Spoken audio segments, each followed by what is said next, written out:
Hello everyone. तो कैसे हो आप सभी? आई होप आप सभी अच्छे होंगे। तो आज आपके लिए दोबारा से लेके आए हैं हम एक शॉर्ट स्टोरी जिसका नाम है द बॉय विद अ कैटापुलेट। कैटापुलेट का मतलब होता है गुलेल। एक लड़का जो है इस्तेमाल करता है कैटापुलेट, गुलेल का इस्तेमाल करता है। इस कहानी के अंदर हम देखते हैं कि मेन जो करैक्टर है वो बोधराज है। वो एक स्टूडेंट है, वो स्कूली शिक्षा प्राप्त कर रहा है अपनी। तो काफ़ी वो अजीब लड़का है, हम स्टार्टिंग में ये देखते हैं। और वो पक्षियों को मारता है, ठीक है। लास्ट में क्या होता है ऐसा कि वो पक्षियों को मारना बंद कर देता है। ऐसा क्या इंसिडेंट होता है, उसमें इतना बड़ा चेंज कैसे आ जाता है? तो ये कहानी पढ़कर हम समझते हैं। जो नरेटर है वो बोध राजा को काफ़ी अजीब मानता है। क्यों मानता है? क्योंकि वो और बच्चों से अलग है। जिस स्कूल में वो बोध राज पढ़ रहा है वो उन बाकी बच्चों से अलग है, क्योंकि बोधराज में फीलिंग्स नहीं है। वो पक्षियों को मारता है, वो मधुमक्खी मिल जाए उसको तो वो अपने हाथों से उसको पकड़ लेता है। अगर कोई तितली फूल पर बैठी है तो वो फूल पर बैठी हुई तितली को ही उसको अपने हाथों से रोंग देता है। या फिर कोई एक तितली को पकड़कर उसको अपनी कॉपी पर उसके पिंस, जो पिन होती है ना, उसको उसके पंखों पर चुभाता है और उसको वहाँ पर स्टेबल करवा देता है। तो इस तरीके से उसका जो व्यवहार है जानवरों के प्रति वो बहुत निर्दयी है। जो उसके क्लासमेट्स हैं वो उसको पसंद नहीं करते, क्योंकि वो जानवरों को मारता है। वो ऐसे कहते हैं इसके खून में तो जहर भरा हुआ है, अगर इसको कोई सांप भी काट लेगा तो उस सांप के काटने का असर भी इस पर नहीं होगा। जो उसकी माँ है वो भी इन सब चीज़ों से चिढ़ती है उससे। उसे भी अच्छा नहीं लगता कि वो जानवरों को परेशान करता है, तो वो उसे राक्षस कहकर संबोधित करती है।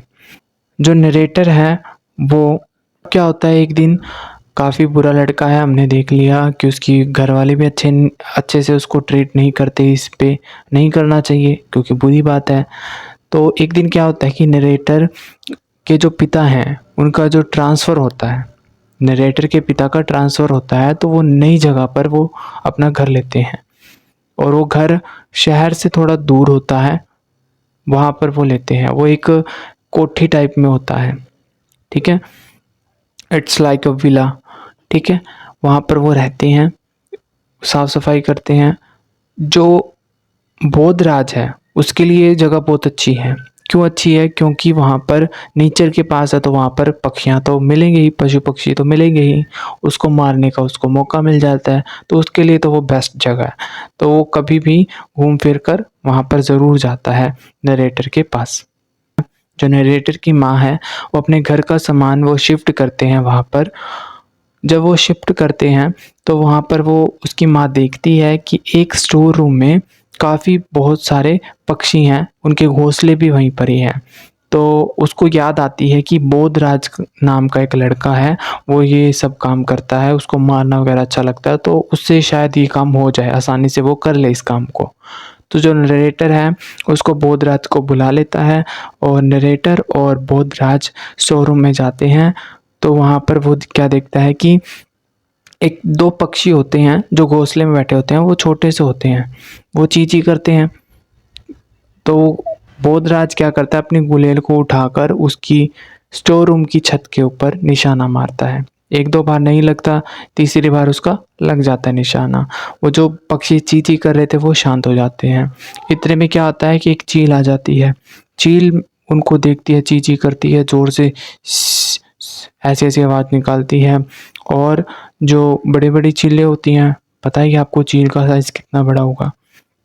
जो नरेटर है वो डर जाता है कि हमारा क्या होगा, कभी हमारे ऊपर ही हमला ना करते, ठीक है।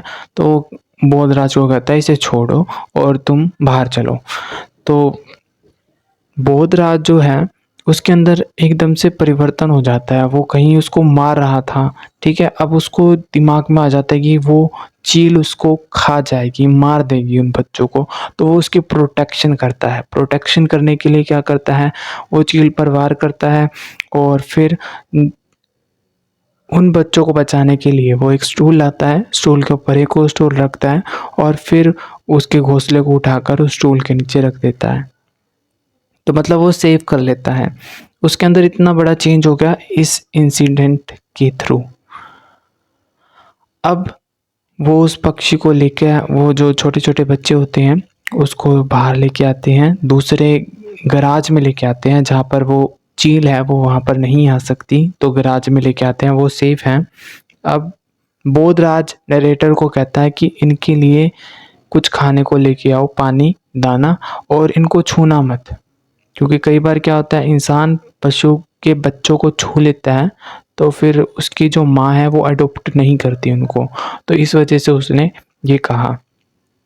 जो नरेटर है वो खाना लेके आता है, पानी लेके आता है, उसको खिलाता है, फिर वो खाने लगते हैं। इतना हो गया। उसके बाद हम अगले दिन देखते हैं कि जो हमारा बोधराज है उसके अंदर इतना बड़ा चेंज आया कि कहाँ वो अपने जेब में गुलेल रखता था और अपने हाथों में बहुत सारे अंटारे या पत्थर रखता था, वो अब बदल चुका है।